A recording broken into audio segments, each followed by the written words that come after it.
Okay, so let's talk about Project 1. And as always, make sure to check the description of the video. Okay, so Project Area and Perimeter. Write a program that asks the user for the radius of a circle. Then print out the area and perimeter of the circle. Right, so the problem first asks us to take in the radius. So let's do that. So let's call this variable radius. And you take the input, and since the input we want it to be an integer, we need to cast it to an int, and then please enter the radius of the circle. And this will prompt the user for the radius of the circle. Actually, let's make this a float, since that'd be better.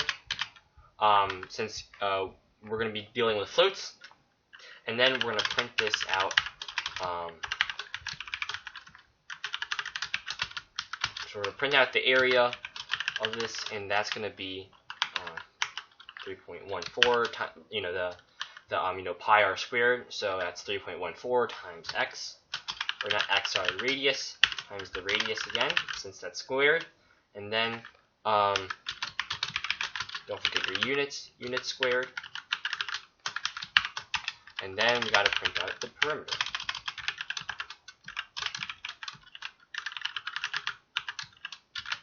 Which is just the radius times the pi times 2 times the radius. And don't forget our units, and let's give this a run.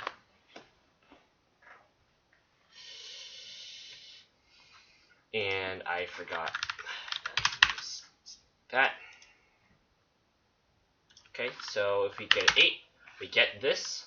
Now let's try something big, like 100, and we get these big numbers here. Let's try something like 59, and we get this.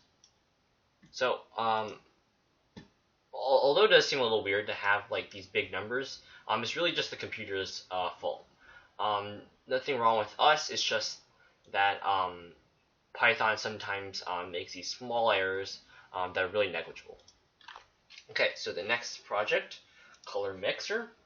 The colors red, blue, and yellow are known as primary colors because they cannot be made by mixing other colors. When you mix two primary colors, you get a secondary color, as shown here, which is in blue and red makes purple, red and yellow makes orange, blue and yellow makes green.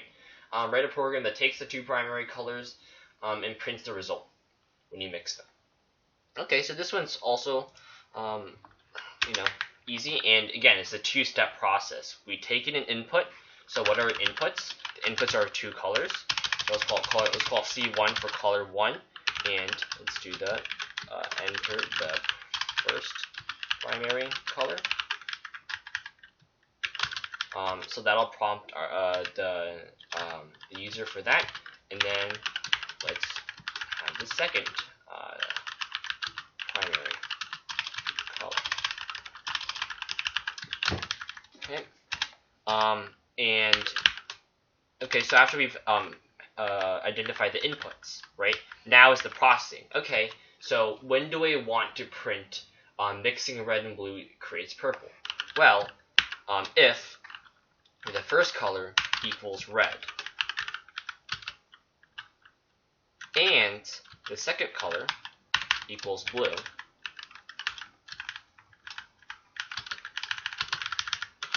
or, so it's literally just like, how you would say it in words.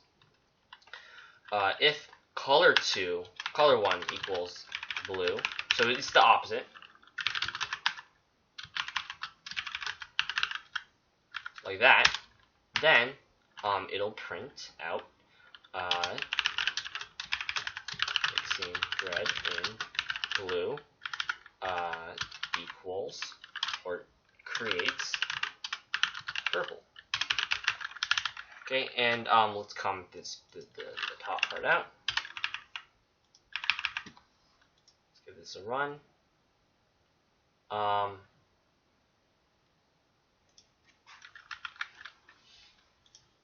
And I forgot my colon here. Okay, so if we put red and blue, it creates purple, and let's try that with the other way around. So blue and then red, it creates purple. Okay. This is, so again, it's just this logic, right? So if C1 equals yellow, C2 equals red, blah blah blah blah blah, that makes orange and green. Okay.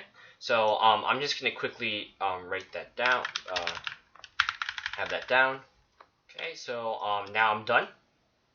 As you can see, I really just copied and pasted this 3 times and then replaced the colors. So let's give this a try. So if I put red here and I put yellow here, it gives me orange. And then if I do blue and then yellow, it gives me green. And there you go. It's really just 3 if statements, nothing too much. Okay, so let's comment this part out. And software. Okay, so let's talk about that one. So a software company sells a package that retails for $99. Quantity discounts are given according to the following table. It gives us the table. Write a program that asks the user to enter the number of packages that they want to purchase. And then you have to print out the original price, the discount, and the price charged. So remember, it's just the same 2-step process. First, identify the input. So what is the input? So let's do the number of boxes. So num equals the number of boxes, this variable right here. And enter the number of packages you want to buy. Like that. And we want this to be an integer. So then you convert that to an integer. And then we have to determine the discount, right? In discount, so if we purchase 10 to 19 boxes, that's 10% off. If we purchase $20 to $49, that's 20% off, etc. Okay, so but in every other case, it's going to be 0. Okay. Now let's determine the if statements, right? So if the number of boxes is greater than or equal to 10, and number is, so if it's between 10, right? So if it's greater than or equal to 10, and this is less than or equal to 19, right? So this is just 10 to 19. Then discount is 10%. So discount is 10%, and that is just 0.1 in decimal.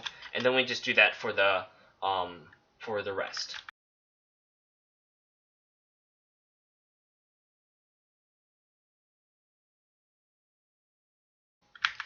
Okay, so as you can see here, I've got all my discounts properly set up. And so we need to print out the original price. So now this is the last step of doing the problem, is to print out the answers. So the original price, original price, and that's just going to be, since each box costs $99, it's going to be it's just going to be the number times 99. So for each box times $99, and make sure to cast it into a string, because you need to when you're adding a string in a number, you need to cast that number to a string. And let's do that with the discounts.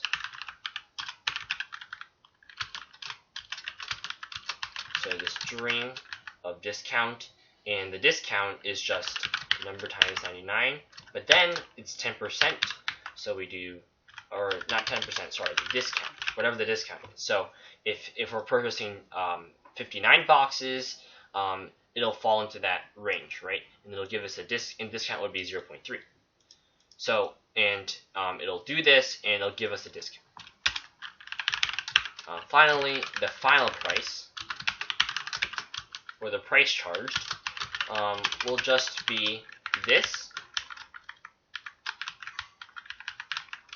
minus the discount, whatever the discount is. And yeah, let's give that a run. So if I wanted to buy 15 boxes, it would have originally costed $1,485 minus the discount, and it gives us this much. Okay. So if we bought, however, like 150 boxes, it gives us a discount of $5,940, and gives us the final price of $8,910. If I did 55, for example, it would give us that much. If I did like 3, and there's no discount because it doesn't fall within any of these if conditions, right? So it's really just a cascade of if statements.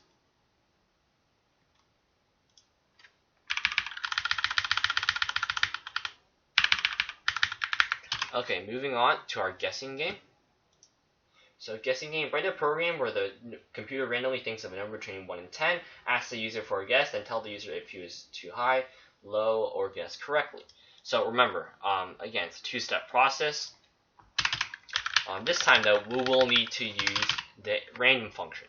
So this gives us, so this makes the number a random number between 1 and 5, but since we want a random number between 1 and 10, we'll just do that with 10. Right, so Python is going to give us a random number between 1 and 10 and make number, this variable that we made, equal to that.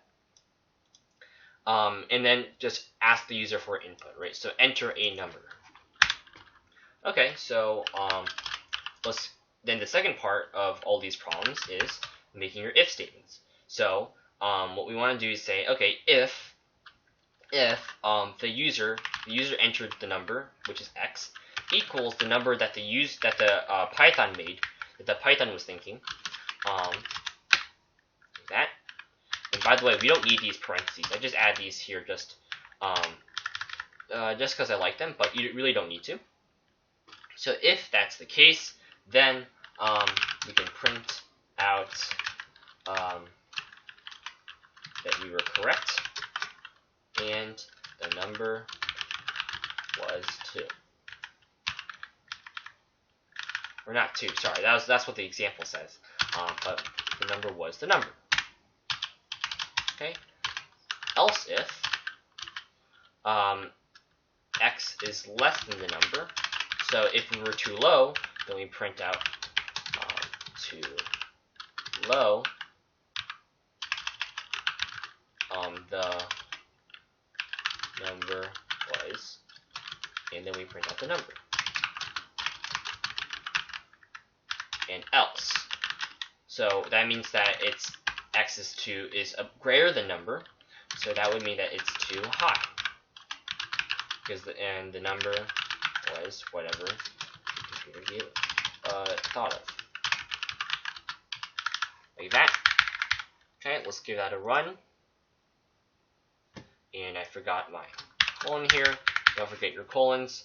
And then I also remembered that I forgot my castings. Don't forget your castings. They're very important. Yep. And then like that. Let's run this. Okay, so we give them a number like 6.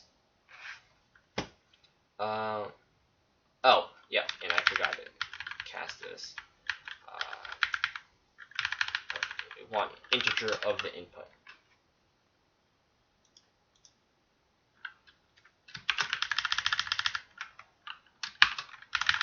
Okay, so now that we're all set, don't forget your castings, like here. Let's run this. Let's give this 6. Oh, that's too high because then the number the computer thought was 3. If you go again, like 1, it was too low. The number was 3 again. But like if we give 10 or 7, it was too low. The number was 8, right? So it's always changing because it's random. Maybe I can get like let's get a perfect here. Okay, and then eventually you got the right answer, and if I got the right answer, it'll print out correct. Okay, now let's go on to determining triangles, and this one is a kind of long problem. Okay, it basically says that we want to go take in 3 sides. So let's do side 1, and that's going to be an integer of whatever the input is. So enter a side length like that, and let's copy and paste this 3 times. And we want this to be the second size and the third size. Okay, and so if any of the two sides of a triangle is less than the third side, this triangle is not valid. So if we take the first side and the second side, and that is less than the third side, or if the first side and the third side added is less than the second side, or the second side plus the third side is less than the first side, then we print out not a real triangle. Not a valid triangle. So valid real does not.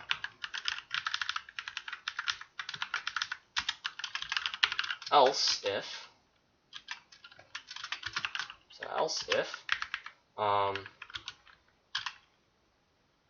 and I forgot my colon. If any of the sides are negative, so size 1. So if this side is less than 0, or the second side is less than 0,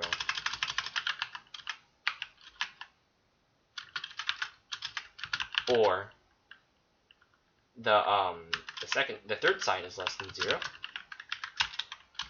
then it's also not a valid triangle. So you print this out. And then else, if the triangle has exactly 3 sides, then it's an equilateral triangle. So if if the first side equals the second side, and the second side equals the third side, then we would get an equilateral triangle. So print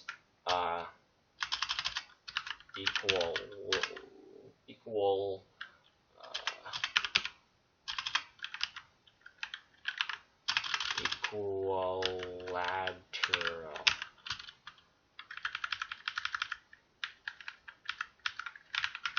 In that equilateral triangle, and then if it has exactly 2 sides equal, right? So but the third side is not equal. So if like that, and so if the first side and the second side are equal, and the second side and the third side is not equal, or the second and third side are equal.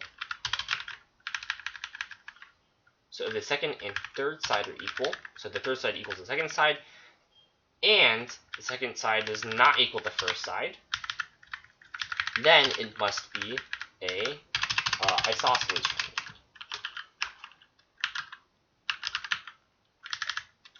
And then finally, if this triangle has 3 unequal sides, which is the last case, then it is a scalene triangle.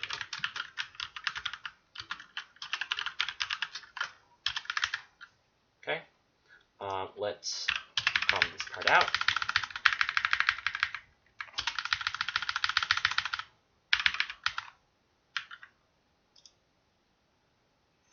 Okay, so if we have like 3, 4, 5, that's a scalene triangle. If I have a 3, 2, 2, 3, that's an isosceles triangle. And then if I have a -1, any negative at all, right? So 4, 4, that's not a valid or real triangle. If I have like 1, 1, 100, that's also impossible. And I also forgot one more case here, or if the first and third side are equal, but the second and first side is not equal, like that. So if I had 2, 3, 2, that's also an isosceles triangle. Yep, and those are all the cases. Okay, now let's move on to the last but not least problem, the quadratic solver. And this is probably going to be the hardest one. And we need to take in 3 numbers. So A, let's make that into a float. And let's take in the input for A, B equals float input of B, C is just the float, is the so we want to take the input for C, and we cast that to a float like that, and then we need to get the discriminant, right? So determine whether or not the number of solutions, right? So remember the discriminant, or I'm just going to call it D. The discriminant is B times B, right? So B times B, B squared, minus 4 times A times C. Okay? That's the discriminant. So if D equals is greater than 0, so that means that there's two solutions. So there are two solutions. If that's the case, then there'll be two results, right? So the first result would be minus B, and then plus the square root, and this is the square root function, of B squared minus 4AC, which is the discriminant. So we take the square root of the discriminant divided by 2 times A. And remember, we need to, since this is a giant fraction, we need to have the parentheses over like this.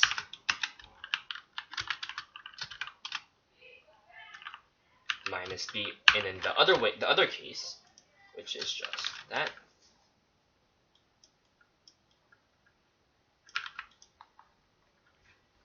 Let's delete this part.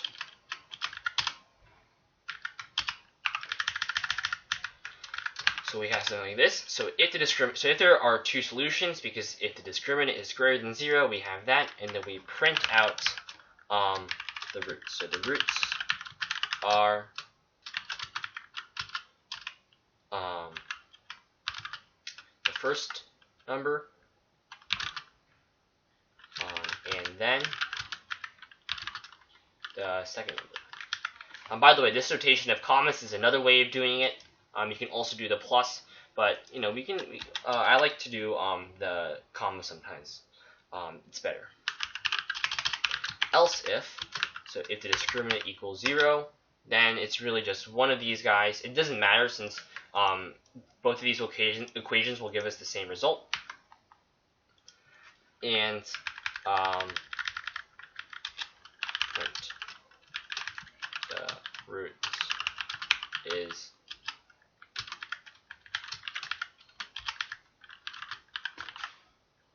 whatever that is.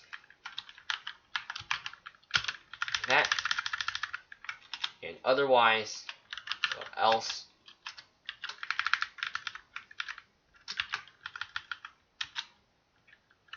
we print out that there are no roots. So there are no roots.